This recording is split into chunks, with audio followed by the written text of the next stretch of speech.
Assalamu alaikum jama'a, barkamu da sake kasancewa da ku a cikin wannan bidiyo.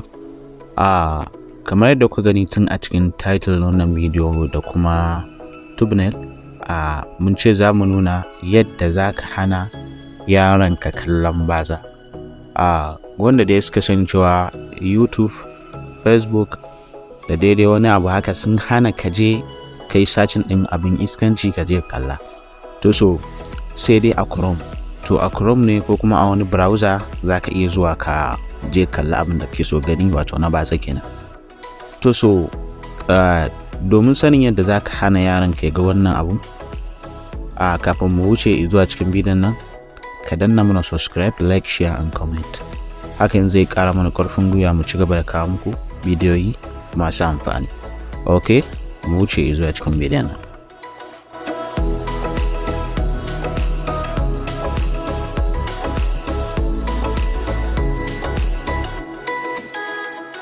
Okay, da farko abin da za ka yi kenan bayan ka karɓo yin yaron naka, to so best za ka zo ka shiga cikin Play Store kamar haka.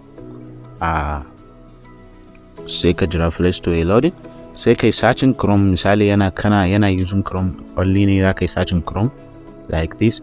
To so ka tabbatar Chrome ɗinka already tana latest version, wato kamar ita ce version na karshe kenan. Za ku ga cewa nawa gashi nan shine last version, tun na open ya nuna bai nuna update ba. To so bayan ya nuna maka open, kai ka shiga cikin Chrome ɗinka. To so a zoom a ce nan ne new page ɗin da Chrome ya bada, wato page na farkon da Chrome ya bada. Za ga cewa a current now yanzu da zan yi searching ɗin wani abu da ya danganci batsa, to zan iya gani. For instance a ce na yi searching SSS kamar da suka sani, za ku ga cewa zai fito min da wasu abubuwan batsa da bai dace ba. To so abin da za a yi ka hana wannan yaron naka ya kalla shine first, in ka shigo cikin Chrome ɗin kamar haka. To so koma dai wace browser ne, in ka shigo ta cikin ta kamar haka, za ga inda aka sa dot uku na can sama, sai ka taba shi. Bari yayi loading, sai ka taba shi. To kana taba dot uku na nan, to so abin da za ka yi shine za ka janyo kasa, za ga inda aka sa settings, sai ka taba settings kamar haka. To so bayan ka taba settings zai kawo maka fuska kamar haka, za ga cewa ga can su waye.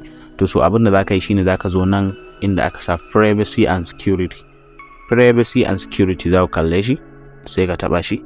Bayan ka taba privacy and security, to nan za ka ga again inda aka sa safe browsing, to sai ka taba shi.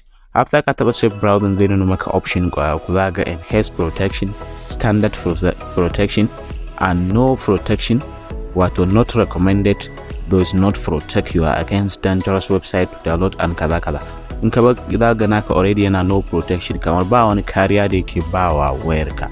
To so abin da za ka yi shine za ka zo nan inda aka sa enhanced protection, wato faster proactive protection against dangerous website, download and extensions, warns you about password breach, requires waye. To shi dai za ka zaba wanda aka sa enhanced protection. Bayan ka zabe shi sai kai back.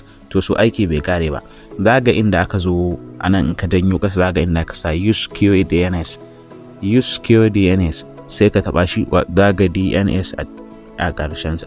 To so bayan ka zabe shi ga inda aka sa choice another provider, to kar ka bar shi akan use your current service provider, ka dawo da shi kan choice another provider. After ka dawo da shi choice another provider, ga inda ka sa custom, to sai ka taba alamar custom nan da dan karshen nan, za ga wani abu ya bullo.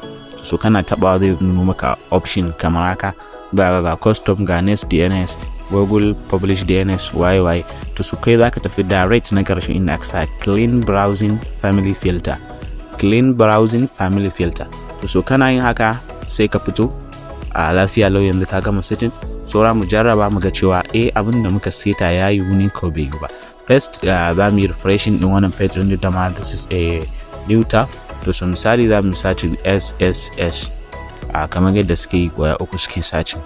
To so mun yi searching, za ku ga cewa gashi dai ya nuno abubuwa amma kuma duk ba wani abu banza bane. Okay, to ta wannan hanyar za ka bi hana yaronka ya je ya shiga wani abu ya ga abin da bai dace ba.